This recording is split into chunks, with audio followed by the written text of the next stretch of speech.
A big hello to all of you and a very warm welcome to today's session.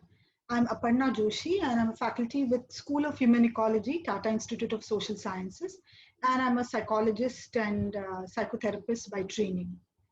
Today's session is going to address risky behaviors amongst adolescents and youth. So I'll start my presentation. First of all, I think we will look at the outline of the presentation, what this session is likely to cover. The session will first start with talking about some of the developmental milestones or tasks that are involved in adolescence and youth, and also look at how it is defined by various stakeholders. We will then talk about what is the importance of studying risky behaviors among adolescents and youth. Why is it important to study these? And then we will move on to talking about approaches to conceptualize or enhance our understanding of risky behaviors, because that is very, very important, even from a prevention or an intervention point of view. Then we will get into details of nature of risky behaviors that are commonly found amongst adolescents and youth in India particularly. And the last section of this presentation will talk about what are the ways in which we can address some of these risky behaviors also.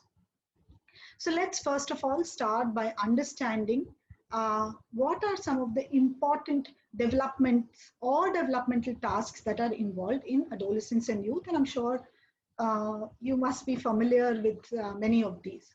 Yeah. So adolescence and youth is considered to be one of the very important developmental stage of life, which is also marked by a very, very rapid development compared to all other stages of, of an individual's life.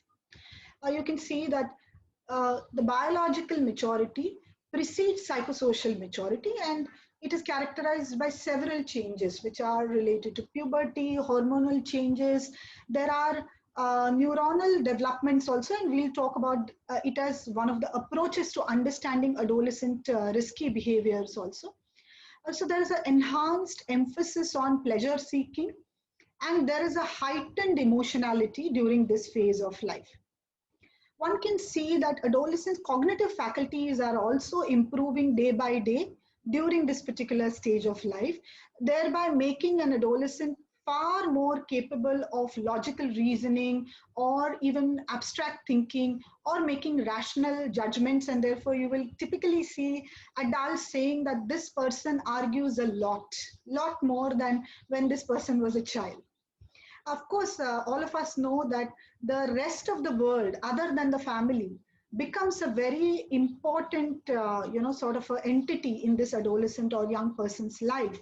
And most importantly, peers somewhere assume a very central stage in their lives. These changes have important health consequences or socio-emotional consequences also, which are not only relevant for this stage of life, but relevant throughout adolescence and individuals' entire lifespan.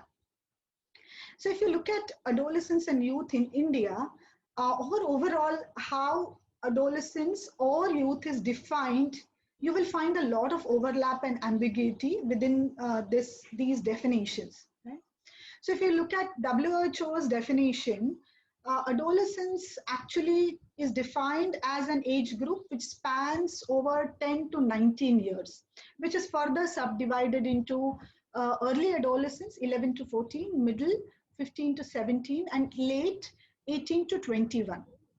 But youth is also defined as 15 to 24 age group. So you can see already some overlap between how adolescents and youth are defined. If you look at India's national youth policy, it defines youth population as those who fall within the age group of 15 to 35 years, which is a wider, much wider age spectrum. So if you look at the young, people's population in India, you can see that India is home to 250 million adolescents, accounting for almost 20.9% of country's population, right? So almost 72% of this age group actually resides in rural areas, which have very unique characteristics and pose unique challenges also. Now, having explained what adolescence looks like in terms of developmental tasks and how it is defined, it is now important to talk about why should we study risky behaviors among adolescents and youth, right? So I think everybody keeps talking about youth as an important dividend, population dividend in India. It's a very important resource in every country, and India being no exception to that. But at the same time, younger people are particularly vulnerable to risky behaviors because their cognitive, social, emotional worlds are still developing. Most adolescents largely progress from this stage into adulthood without much of a difficulty, but not everybody is able to do that. Yeah. And therefore, some of them do continue to engage in risky behaviors, and hence it's important to study what those risky behaviors look like. Now, it's also very important to understand that risky behaviors do not exist in isolation. They usually are related to each other, and you will find within the same adolescent or youth multiple risky behaviors coexisting, right? And some of these are mutually predictive. So if the adolescent engages in one behavior, you can pretty much predict that the adolescent is likely to engage in some other behaviors also. This is also known as gateway effect.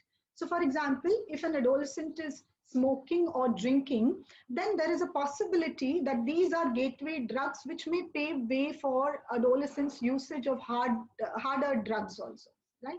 So some of these behaviors can almost predict some engagements in other risky behaviors. Many of these risky behaviors and what triggers them, the factors are shared or common across multiple risky behaviors.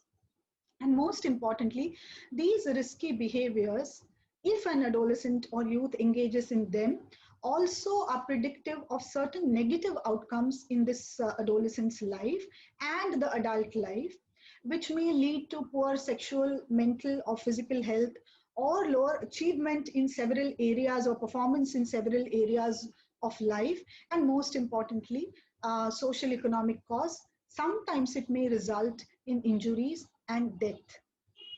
It is very important to talk about adolescent and youth risky behaviors, particularly in today's time in the context of COVID also, right? We are all aware that adolescents today are experiencing a huge disruption in their lives, be it their educational activities, be it their social worlds, be it being stuck with their parents or family members in the same house, be it a very increased kind of vigilance from their parents, whereby every activity, every move, every digital behavior of theirs is kind of watched. There is uncertainty about future. Many of them are also worried about economic future or job or employment.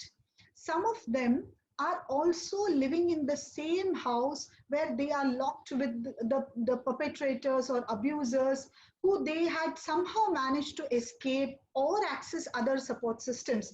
But because of the lockdown, many are stranded in the same households with their perpetrators. So this is also a time when adolescents have a very extended interface with digital mediums, and most importantly social media, which also puts adolescents at a greater risk to engage in risky behaviors. And therefore this topic is also very, very relevant from today's pandemic situation.